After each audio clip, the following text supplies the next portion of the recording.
Tata ki te toru tau a Manuka Pere e noho ana ki tōna whenua tīpuna ki Matauri. He noho whakatā ute hei aukati i ngā mahi wāwāhi whenua a te umanga o Matauri X. Heoi tērā pea, kua eke te wā me makere iho a Manuka me tōna whānau i taua whenua. Anei te pūrongo a Kingi Kiriona. He hākari i ngā hua o tō rātau whenua tipuna.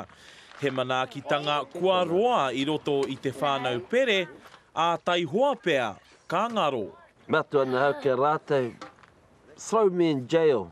Wow, haere hau ke reira mō ngā tamariki mokopuna, whenua ne.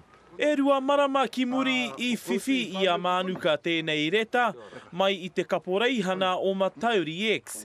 E mea ana me whakarere iho rātau ko tōna whānau i Matauri i te mea kaore ā rātau taitara. E ai ki a Manuka ko tana taitara ko tōna whakapapa. Ko Manuka i whānau mai e ke kone.